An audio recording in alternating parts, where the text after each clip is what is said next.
Assalamualaikum warahmatullahi wabarakatuh, teman-teman Malia. Today we're going to present about our website, which is Discover Semenyih. But first of all, let me introduce ourselves. My name is IMAMULHAQ by ANWARUL.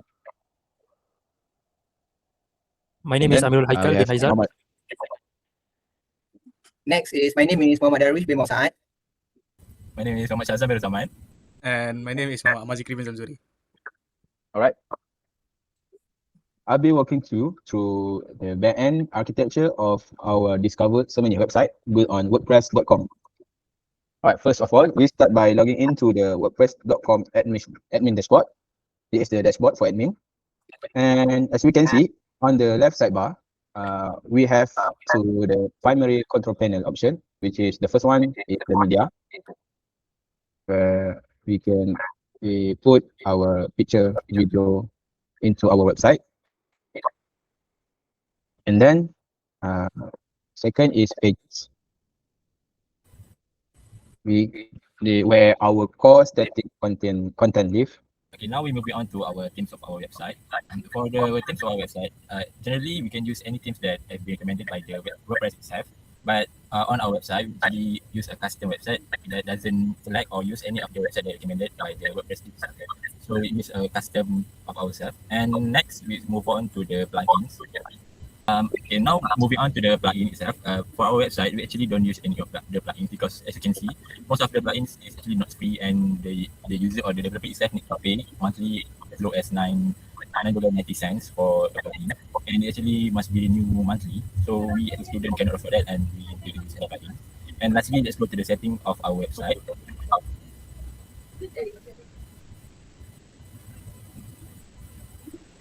So here actually you can change any of the information that you want related to the website. And for the site title of our website is actually Discover Semenyih.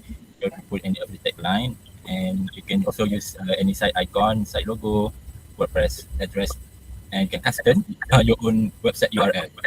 For the template itself, of course, we use Kuala Lumpur and the date format, the time format itself, and we start on action functionality, admin interface style, the site language, and lastly, after you have done all the changes, you can save the change related to your website. So that's all for the back end, and we're gonna move on to the front end side. Okay dah. Plus sikit nak korang. Dip plus sikit nak rakam. Okay. Now moving on to the front end of the website. So this is the home page of Discover Semenyih. This is the page where the user will see when they click the link. So as you can see here at the top, this is the navigation bar that can guide the user to each main pages of the website. Here we have about, attractions, eateries, go to Semenyih, also contact. Below here also, this is the interactive cards the user can also use to guide them to the main pages of the website. Here we have about Semenyih, top attractions, local eateries, and also guide to Semenyih. So when they click this, it will bring them to the main pages, and from that main pages, they also can access the sub pages of the main page. They also, at the bottom, there is contact and social that the user can use to give feedback to the developer. And here is the footer of the website. Okay, moving on to about of the website, I will pass it to Darwish. So we're moving on to the about page of the Discover Semenyih. So for example, that we can see that there's a banner. It says that welcome to Semenyih, and we also have included two buttons, which is explore township and then plan your trip.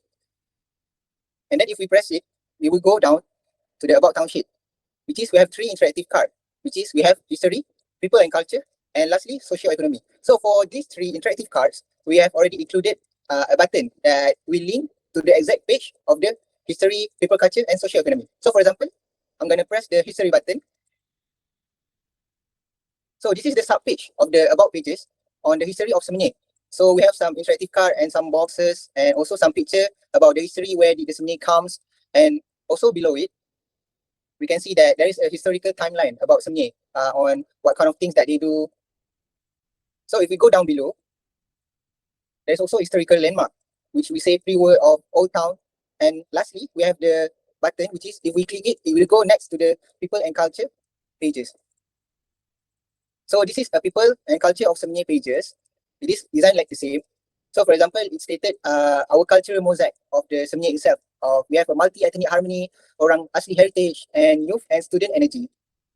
And if we go down below, we also stated that there is a festival and local market life. and then below it some culinary heritage. So lastly is if we click the next button, which is the socio-economy, it will bring to the socio-economy pages. So for example, there's an academic pillars, which is we have a master plan township, agriculture and farming in Semenyih, and lastly the ecotourism and small businesses. If we go downward, we have a key growth drivers, which is what kind of thing that Semenyih achieve to get their growth and their popularity. So for example, Semenyih have a highway networks and also education hub economy, for example, University of Nottingham, Malaysia, and also the commercial and retail expansion. And now we move on to the attractions page. So you can see here there's a hero section here with the title top attraction, and also a description from breathtaking sunrise hikes at Broga Hills and to relaxing eco farms. And there's a button here to view the category. So there are 3 categories in this attraction page. The first one is nature. So the user can immerse themselves in Semenyih's lush tropical rainforest, waterfalls, and serene eco parks. And the second category is Broga Hills. So this category only specified only for Broga Hills itself. And the third one is leisure category. This leisure category contains relaxing activities for the whole family, from interactive animal farms and to beautiful cultural landmarks and temples. So at the bottom of the category cards, there's suggestion section. If a user wanted to suggest a spot or a place here in Semenyih, they can click suggest a place and it will bring them to contact page, so they can suggest a place to the developer. Now we move on to the first section, the first category, sorry, which is nature. So for nature sub pages, the first thing that the user will see is an experience Semenyih's nature.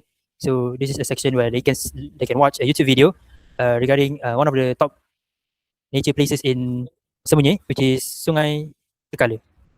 Also, there's a description on why Semenyih is a nature lover's paradise, and also there are a few nature places recommendations from the developer, which is Sungai Lalang, Semenyih Dam, Gunung Tok Wan, Semenyih Eco Venture, and also Setia Eco Hill. Now we'll go back to the attraction. We move on to the second category, Broga Hills. The same as nature's category, there's also a video that the user can watch on Bukit Broga. They can play the video straight on the website without needing to go to the YouTube. I will show you an example. So the video will automatically play at the website instead of open a new tab to YouTube. Now scrolling down to the information about Bukit Broga. So as you can see here, it describes about the elevation and also what kind of views that the user will see up there and how long the hike takes to reach the peak. And also there's a small gallery which contains the view of Broga Hills at the top, as you can see here. And also at the bottom of the page, there's a few tips on how to prepare for a hike. First one is start early, proper footwear, bring a flashlight, and also hydration and sun care. Now we go back to the attractions page. Now moving on to the last page, which is the leisure page. So on this page, the developers have recommended a few leisure spots for the users to visit in Semenyih. The first one is Ostrich Wonderland, and then the second one Sat Dato Temple, Abbas World Broga, and also Outback Broga. So on each card, there's also a description about the place where the user can read it to gain more information about the attraction place. And scrolling down to the bottom, there is a tips for a great day out. The first one is check operating hours, mosquito repellent, beat the heat, and also bring small cash. This is an informative tips that the user can use to prepare for a trip to Semenyih. So the last part for this page is a section where it will bring the user to eateries page, where normally after a trip to attractions, for sure they will be hungry. So this is a suitable place to integrate a card that will direct them to eateries. So now we will move on to eateries page, and I will pass it to Amar. Okay, thank you, Mira. So moving on to the Eat Series page, which is at the top of the website. We have card banner, which is Discover Semenyih Eateries. So explore cafe, restaurant, and food court around Semenyih. So when the users scroll down, they will see four type of restaurant or cafe by categories: cafe, restaurant, and also food court. And then when the user click on the name of the when the user click on the name of the food court at the stadium, they will show a specific maps to direction to go to the food court. It goes same to all the food the eateries place. So at the bottom of the website, we have list most popular restaurant by categories such as cafe, restaurant, and food court. So the first most category cafe in Semenyih is Tanjung Coffee. Then user can click on the explore place to know a little brief introduction to the Tanjung Cafe about. User can click on the explore place. Then it will show the location, opening hours, price range for per person, and then about this place, and also a list of signature recommendation. And then back to eateries.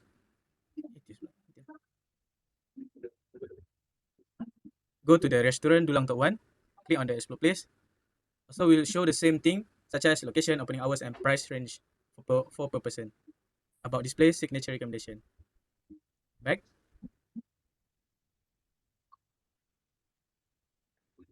And last one is for food court, the stadium. Click on the explore place. We show also the location, opening hours, price range per person. About this place, signature recommendation on the food court. And lastly, we go to the guide to Semenyih. This is the page where we want to guide users for going to the Semenyih. So in this page, we're getting around Semenyih. We have three options, which is Highway 1, Lekas, Highway 2, SLK, and last one is public transportation. So there's two button option for user to click, which is learn more and see on map. When a user click on the learn more, it will guide. It will go to the next page, which is will give know about the Lekas highway and also picture from the Lekas from the start highway until the end of the highway.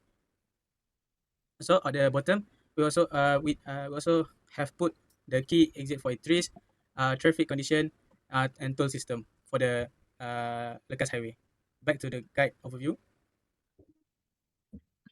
Then we have let's see on map for highway first. It will show also the starting from the Lekas highway.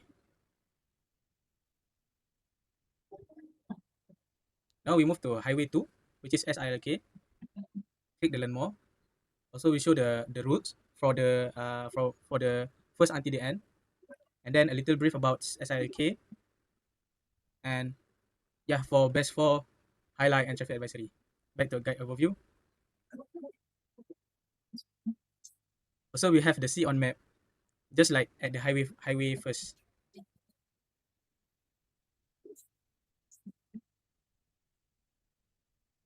Now we move to public transportation, and when the user click on the learn more, you will see all the routes for the MRT from Kuasa Damansara until Kajang, and also from Sungai Buloh until Kajang line. If they want to go to the Semenyih without a car, they need to use MRT Kajang line, and then from Kajang MRT they can board Rapid KL feeder bus such as T460 or T464 to heading to Semenyih. And lastly, user can get into Semenyih by using e-hailing service.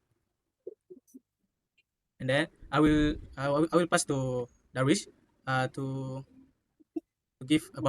know about the contact page. So thank you very much, Amar, for the explanation. So now on the last page, which is the contact us page, we create a contact us page with a brief summary of the place. For example, our location, some of the phone headline if the user wants to call it, and the email itself. And for example, if the user wants to give a feedback or any message that we should put in the website itself, they can just put their name, their email, and the message itself. So lastly, on the bottom, we have the direct directions, which is if we click the open in Google Maps, we will go to the specific location itself of the offices. So we're going back.